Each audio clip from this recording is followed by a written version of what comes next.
So David, how are the high-tech tools like digital imaging, how are they helping dentists in marketing dental implants? Well, the high-tech tools all come down to figuring out how to prioritize them. And number one is the website. The website has to be at the center, the hub of the marketing activities. Now, I don't create websites myself. That's a whole other business, but I refer people and they need to get a good website created. But then the next question is content. It's been said that content is king, and people say, well, I've got social media, I've got Facebook. What do I do with all this stuff? And all of the web people say to the doctors, you have to give us content. And then they say, well, where do I get the content from? Now, there are services out there that will write little, what I call generic blogs, and they will say things like, you should brush your teeth and you should floss your teeth and so forth. Well, the problem is, that's the same information on every dental blog in the world. It's good information, but how does it distinguish that particular doctor? So what I started doing is a blog creation service. I sort of cracked the code and figured out how to make it time efficient, where I do my homework, and then by interviewing the doctor, I get all the information, and then I create a year's worth of blogs. And then they can put them on their website once a week, which is fabulous. And they can also be linked to all the social media, such as Facebook and Twitter and everything else. So I think one of the things that I can help them with digitally is they sometimes get lost with it because they've got full-time jobs. They're trying to run a dental practice. Say, look, you've got the website, or we can help you get a website.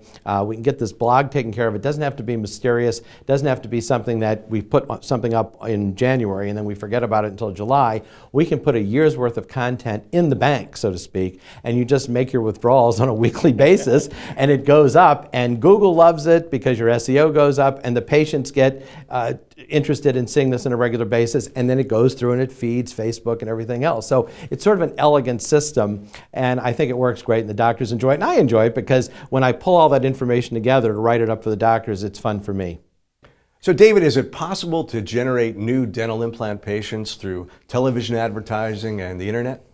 It absolutely is, Neil, although I'll tell you, when doctors ask me, should I go on TV and on radio, I always say, well, let's do a little reality check. First of all, it requires a lot of intestinal fortitude, and it requires a certain budget. If anybody says, I'll devote $500 a month and I'd like to go on radio or TV, it's not going to work. They have to have a realistic budget. Again, I don't actually do this, but I can send people to the right places. And if somebody has a realistic budget, then it can work out. Now, someone says, well, why should I spend thousands of dollars a month to go on television? It sounds like so much money. And I say, well, you have to ask others who have done it what the return on investment is. If somebody is spending $3,000 a month, I'm just using that as an example, I'm not for a moment suggesting that's a budget, but if someone says I'm spending $3,000 a month, but I'm making $5,000 after variable overhead is subtracted, they say, well, it should be 2 times or 3 times or 4 times or 5 times. No, it shouldn't. It should be a profit. So if you spent $3,000, you made $5,000 after variable overhead. Look, if this was a regular investment, forget about dentistry or television or radio, and I said every time you spend $3,000, you can make $5,000. Your question to me is, why can't I spend $6,000? Make that? Why can't I spend more, not less? So that's kind of the way it goes. So I tell people that they've got to find a good provider, and yes, it can be done, but they have to be in for the long haul, and they have to be prepared. It doesn't necessarily work overnight. But here's the thing about radio, TV, internet advertising that I tell people that's the most important. The kinds of patients you get are not going to be the kinds of patients you're used to. The patients you're used to, if you're a specialist or referred by a dentist, they're ready to go. If you're a general dentist, they may be referred by a patient's friend or family. They may be really good patients. Or they may be a patient of record who hasn't needed anything for 3 years, and now they need a crown, and they will accept the doctor's recommendation. But when you start going to the public at large, yes, you can target, you can look at demographics, this zip code is that zip code, and you can try to find just the right people. But when you're going on mass media, and that's what TV, radio, and internet are, no matter how you try to target it down, you're going to get a wide variety. Some people have a high dental IQ because they've done their homework and researched it. Others don't. There's just going to be a little bit of everybody. But here's the common denominator. All these patients take time. When they contact the office, when that phone rings or that email comes in, I tell the doctors, your advertising has done its job. When that patient contacts you, thank your advertiser. They have done a great job. Now it's all up to you. And if you think that this is an animal just like the normal patient, and you can just bring them in, talk to them, and it's going to take a tremendous amount more time, tremendous amount more education, and some of them are never going to be good patients. That's just sort of, if I can put it in these business terms, that's sort of the sales model. You know, you make sales calls, not everybody is going to convert. But if you have patients and you realize that you need to take time with these patients, then some of them can become absolutely fabulous patients. And there are doctors who will tell you that they're using television, radio, and smart internet marketing, and their return on investment is very, very good for them. So David, what do you think is the weakest link in the education process in dental implant practices? It's interesting because I'm a big fan of staff, and I say that they're sometimes just the best people who do the best job.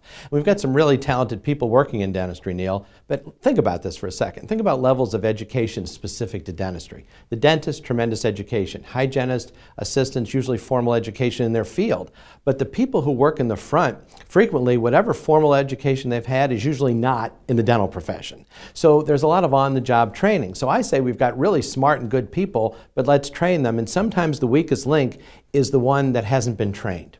The one that hasn't been trained. And let me give you a really good example. And this has come home to me because I've had a chance to listen to phone calls coming into some very sophisticated practices. Patient calls the office and says, I'm interested. Maybe they found the practice on the internet, but they've got questions. And they talk for a few minutes, sometimes 3 minutes, sometimes 5 minutes, sometimes 10 minutes. That's a long time for somebody at the front desk to be on the phone with a potential patient. And then the patient says, oh, you know, I'm not interested. And they hang up. Or I'll call you back, or I'll think about it. Or the cell phone connection is broken. But here's what happens. We don't have their name. We don't have their phone number. We don't have a way to follow up. I think what we need to do is when somebody calls on the phone and they're asking questions and they're a potential patient, to teach the person who's the phone answerer to ask this question. In case we get disconnected, may I please have your name and phone number? Major companies do this all the time. Many small businesses do this. And Neil, 95% of the patients will gladly give their name and phone number. If they don't, that's fine, but most do. And then sometimes we do have situations where the cell phone goes out, and guess what? They don't call back. Or we have situations where they say, well, I'll think about it and I'll call you back. Now, we need to follow up with those people. A few days later, call them up and say, we had a very nice conversation the other day, and just say, I'm here to help. What additional questions can I answer for you? How can I help you? We won't get all of those people on the phone. We certainly won't get all of those people in the office. But I'm telling you, it's the secret statistic that is hurting implant practices. The secret statistic is the number of people who call each month about to make an appointment but don't follow through. Ask any doctor how many new patients you get per month. They know. Ask them how many patients call and don't end up making an appointment. They don't know. So first track that statistic and then realize that it might be 1 or 2 patients a month. It might be several patients a year. But some of those patients are actually big cases, and some of those patients really need help. Because if somebody calls the dental office, what they're really doing is they're raising their hand. And they're saying, I need help. Can you please help me? They may not be ready at that moment to make an appointment. They may not be ready to engage. But they liked what they heard on the phone. People were pleasant. And then a few days later, politely and courteously, somebody calls to follow up. The dialogue continues, and we end up getting the patient in. So I think that really can help patients a lot. I just did a podcast on this and had a really good response because it's something that people don't think about, and it's fairly easy to implement, and it just becomes part of our scripting, part of our protocol, part of what we do in the office so that we're not missing these patients who call and we possibly could convert to being new patients. That's a great point. So David, what are the most effective messages that dentists can use in marketing dental implants? First of all, we have to have our list of the benefits of dental implants handy, and we have to have them memorized and top of mind so we can just say these very naturally to patients. But beyond that, we have to instill confidence in the patient. And the staff can do that, the doctor can do that. And the message, if I could just play the role of the staff for a minute, because sometimes it's hard for the doctor to blow his or her own horn, is to say, you know, Dr. Smile is an expert. Dr. Smile has done thousands of implants. And we've got so many patients who are really happy. And our goal here for you is to do it once and do it right. And I can tell you that here in our office, we have patients who come to us who have had implants done somewhere else, and the procedure didn't go well. And Dr. Smile has to redo what somebody else has done and make it right.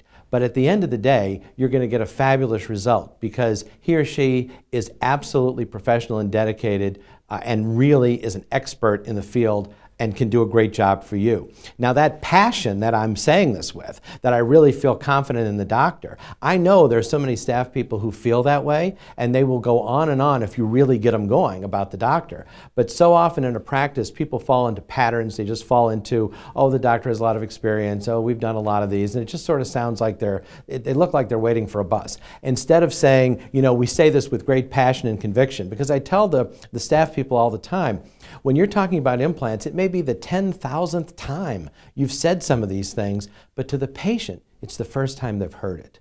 So you have to say something for the 10,000th time as though it was the first time, with the same passion, the same energy, and get people to understand that, yeah, you're lucky to be in this office. As a matter of fact, as an aside, I've had patients say to staff, well, I don't know if I can come because, you know, it's 20 minutes away, it's 40 minutes away, I got to go over the bridge, over the river, over the county line or whatever, and I don't know if I really want to do this.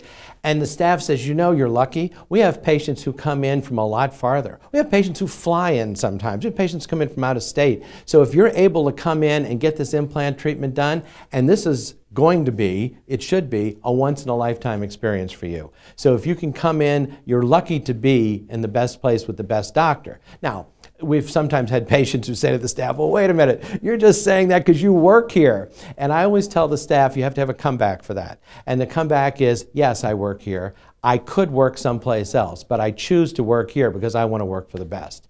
And when the patients hear that, they think, this is somebody who's been in this business for a while, they know what they're talking about, you know, these people are confident, they know what they're doing, and they're walking the talk. They act very professional, and they're doing a good job. So I feel comfortable, and I'm willing to go to the next step. And we all know that the irony is that when the patient finishes the treatment, they go back and they say, this was the best thing I ever did, or I wish I'd done it sooner. As a matter of fact, the most common response from patients after dental implant treatment is, other than it's wonderful and it's great and thank you very much, is, I wish I'd done it sooner. Those are great messages, David. You know, patients sometimes say that dental implant treatment is too expensive. How do you advise practices to respond to that? I think they have to meet the question head on. I mean, it's either too expensive or it's not covered by my insurance or words like that or questions like that. As a matter of fact, on the insurance question, the verbal skill that I like to use is to say that in our practice, we base treatment recommendations on the needs of the patient, not the limitations of the benefits. Because obviously you can't restrict a diagnosis to just what's covered by insurance. The dentist has an obligation to do a complete diagnosis and inform the patient. The patient has to make a decision. But it's not covered by my insurance. No, because insurance is limited. It's designed for some very specific and targeted situations in dentistry. And what you have is beyond the scope of dental benefits. But even then, well, it's expensive. Well, it's a great value for the dollar, and you're going to get a long-term benefit out of this. And I tell doctors, if the patient says, I really want to do it, and it's not, I actually can afford to do it, but I'm still sort of thinking, my gosh, that's a lot of money to spend. I tell the doctors, look, just look the patient in the eye and tell them, you know, I have to tell you honestly, it has happened, doesn't happen often, but it has happened that we've lost patients because of fees. We have, but we have never lost a patient because of quality. So if you want high quality, if you want it done once and done right, we'd love to help you.